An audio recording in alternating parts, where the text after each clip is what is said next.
사사기는 350년 동안 제사장 나라 1단계의 흉년 징계와 2단계 수텔 징계 가운데 진행된 사사들을 통한 구원 이야기입니다.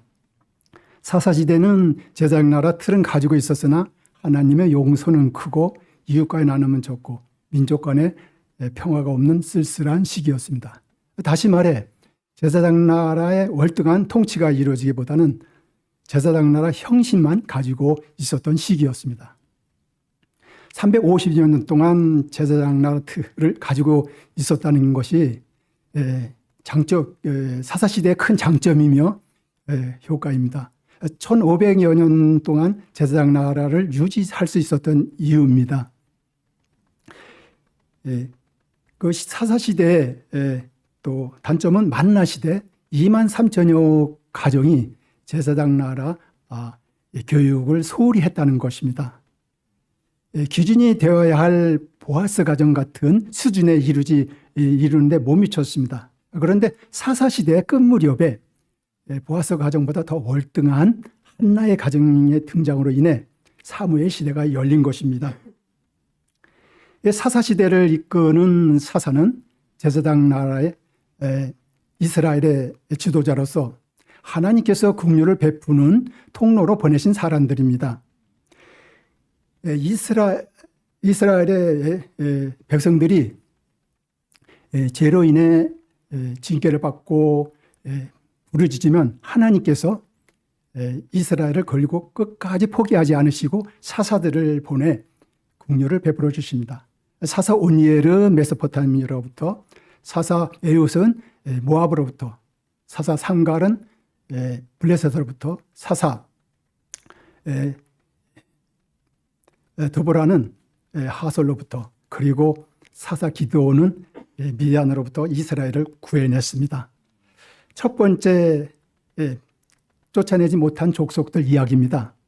만나 세대는 광야 40년 동안의 생활을 잘 참고 견디며 훈련을 받았고 목숨을 건 5년 동안의 정복 전쟁도 잘 치러냈습니다.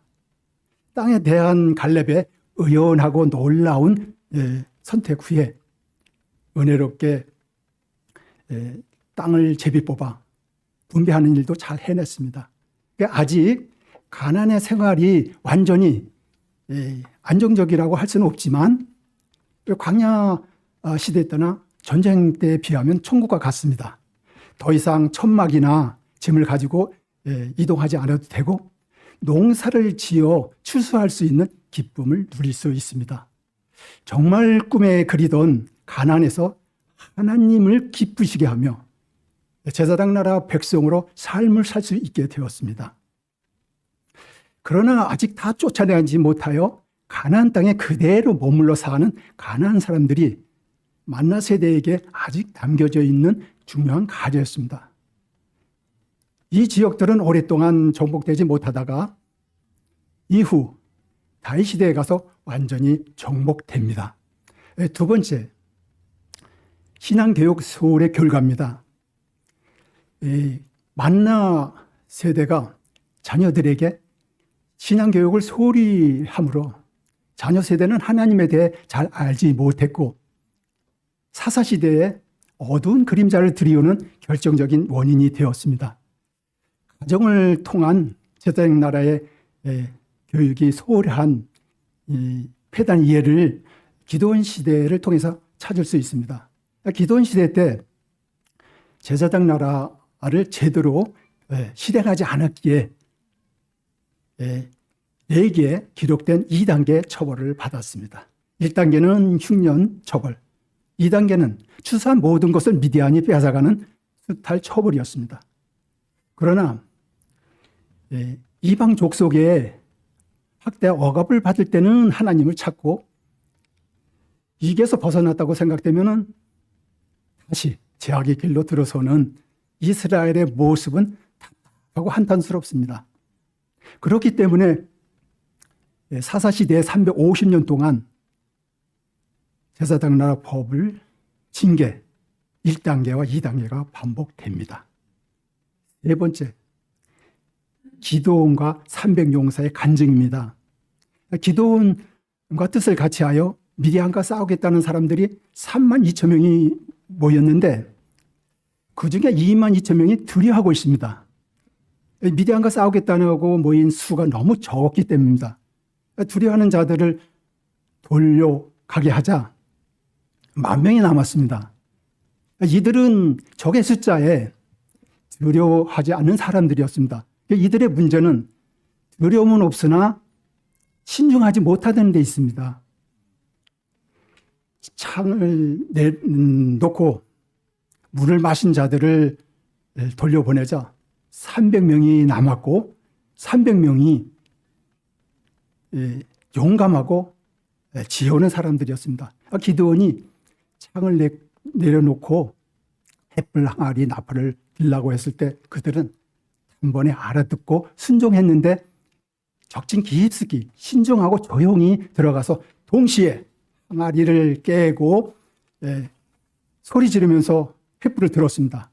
그러자 미디안 진영에서 자중질환이 일어나 서로 어둠 속에서 서로 싸울 때 그들은 적진에서 빠져나오는 대단한 사람들이었습니다. 하나님을 향해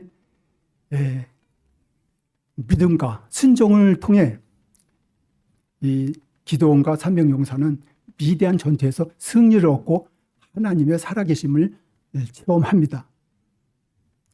이 300명은 승리를 바라보며 전쟁은 하나님께 속한 것이로구나 라고 생각하며 5이 100이 만을 쫓는 제사장 법을 깨달았습니다. 네 번째,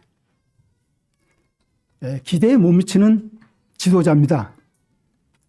야일이라는 사사가 있었는데 그의 이력서는 아들 30명이 있었고 어린 낙이 30을 탔고 성읍 30을 가졌다는 것입니다.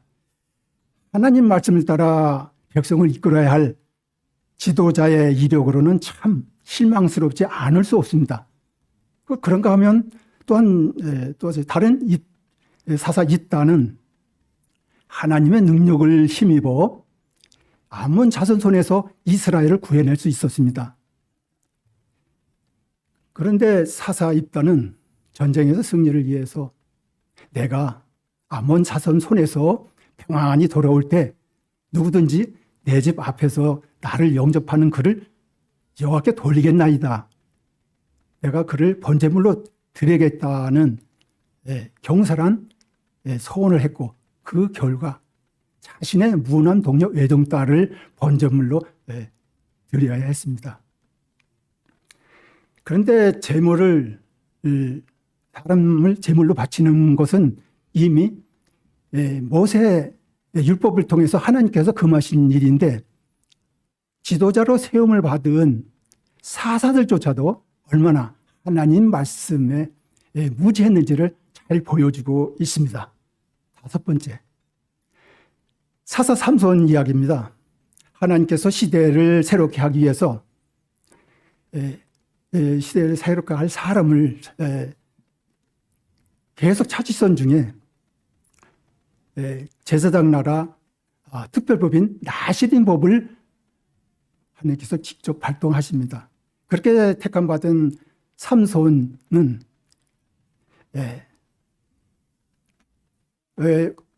삼손은 복받은 사람이었고 그리고 하나님의 영이 함께한 사람이었습니다. 나신이로서의 헌신하는 기간 동안에는 포도주나 독주를 금할 것, 또 시체를 만지지 말 것, 머리에 삭두를 대지 말 것, 이 3가지 규례를 반드시 지켜야 하고 또 무엇보다도 대제사장급 헌신을 해야만 했습니다. 목이 말라서. 즉 대제사장처럼 부모의 시신조차도 만지면 안 될 정도로 철저하게 규례를 지켜야 하는데 삼손은 자기 소견에 오른 대로 살며 하나님께서 주신 나시리노스의 사명과 명령을 소홀히 하고 경솔히 행동을 했습니다. 삼손은 블레셋과의 싸움에서 여러 차례 승리를 얻기는 하지만 20년 동안 사사로 있으면서도 하나님의 기대에 미치지는 못했습니다. 우리가 잘 알고 있듯이 그는 하나님과 약속과 블레셋 여인 드릴라 사이에서 갈등하며 마음을 잡지 못하고 실패하고 맙니다. 여기서 마지막 이야기는 사사시대 이야기입니다. 사사시대는 이스라엘의 중요한 기초인 율법과 제사장 제도가 무너져 있었습니다.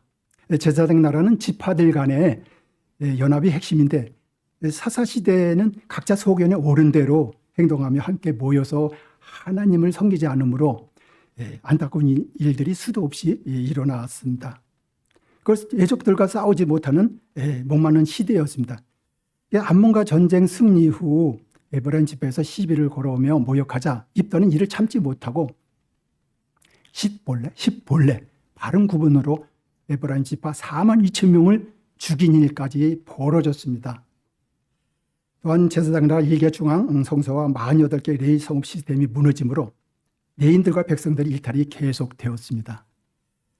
사사기 17장에서 18장의 레인 미가 이야기를 비롯해서 19장에서부터 21장 한 레인과 그의 첩 사건으로 일어난 베냐민 지파의 위기는 말할 수 없이 참담했습니다.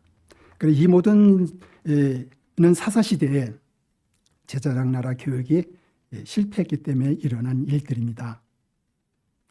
이것으로 사사들이 다스리던 이야기를 마칩니다.